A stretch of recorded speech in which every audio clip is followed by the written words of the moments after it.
enjoy your flight.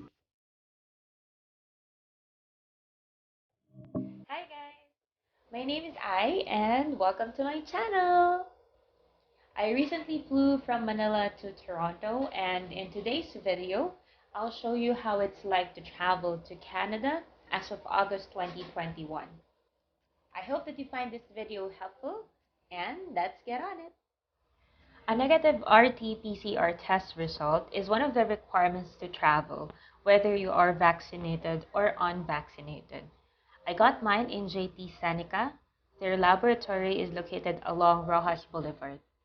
It cost me 2,900 pesos and it only took them 9 hours to email my result. Before we get any further, it's important to note that I am unvaccinated.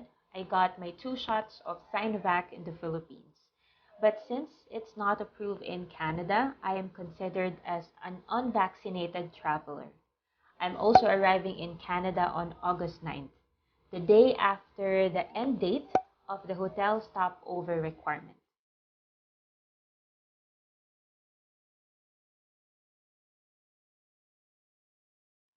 The check-in counter opened at around 8:30 p.m. Manila. As you can see, there are a lot of people lined up to be checked in. But if you check in online, there's a separate queue for those who came prepared. And there were just 4 or 5 people ahead of me. So tip number one, please check in online. It will only take you 5 minutes to complete and will save you tons of waiting time.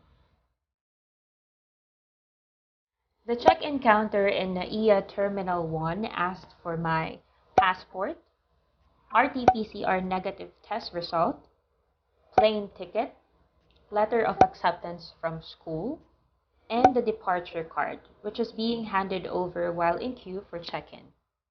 They did ask if I registered in ArriveCan prior. I said yes, however, they didn't ask for any proof. Once you are checked in, they will give you 2 boarding passes, one for Manila and one for Incheon. The immigration officer in Manila asked for the same documents plus my boarding pass. They didn't ask for my hotel booking, so I guess these guys are aware of the change. His questions to me were, what are you studying? How long is your program? Is it your first time traveling to Canada? What will you do after your program? The flight to Incheon was uneventful. They served one meal for a 4-hour flight. The aircraft was not fully booked, and we were only at about 40 to 50% capacity.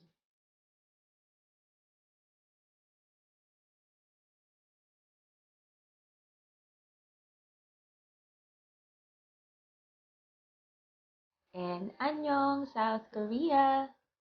We have a 5-hour layover here, but there are plenty of activities and stores to see. Time will pass swiftly, so you don't have to worry about it.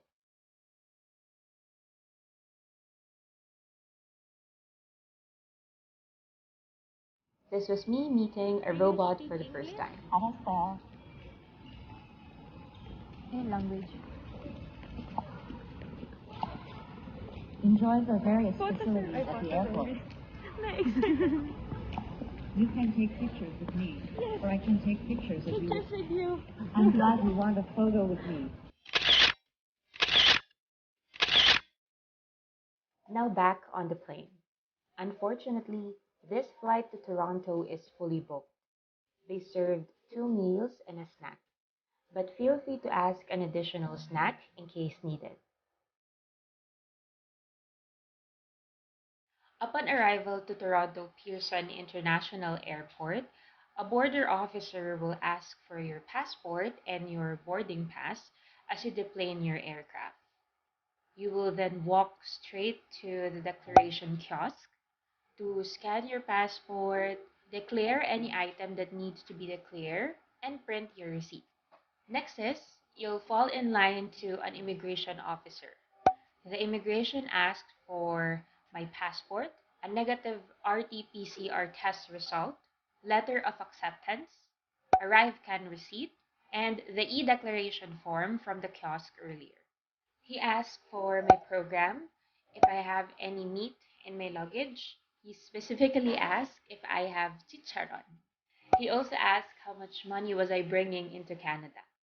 After some pleasantries, he gave back all my documents and told me to queue in line for the next immigration officer. At this point, the queue has bottlenecks since there were only four officers at that time checking documents and interviewing passengers. It probably took me 1.5 hours in line. The second immigration officer asked for my passport and my letter of acceptance. Yeah, just those two. He also didn't ask me of any questions and just instructed me to sit and wait while he print my study permit.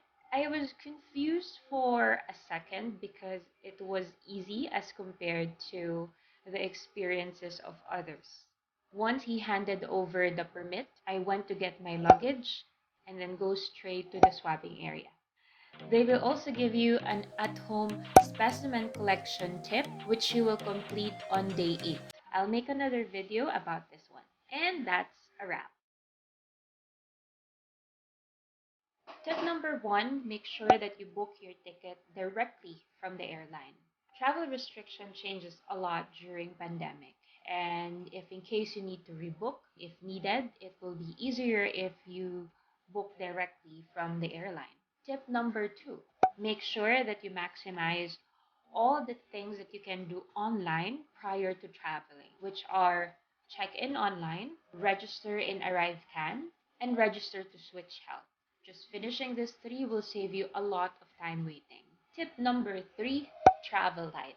No matter how young, strong, and fit you are, a long haul flight, especially if you're coming from the Philippines, is really exhausting and draining. So it's much better if you can travel light. And tip number 4, make sure that you check your study permit while you're still at the airport. I've heard concerns from other students that they have issues, incorrect information on their study permit. Unfortunately, when you leave the airport, it will be difficult for you to make amendments to your study permit. Make sure that your information is accurate, your name, your date of birth, the validity of your study permit. Also check for your study permit conditions. Make sure that you are eligible to work on and off campus. And that's it for today's video. I hope that you find this information helpful. If you are traveling to Canada soon, please get your vaccines. If you have any questions, please comment down below and I'll try my best to answer your questions. Again, this is I, and I'll see you on my next video.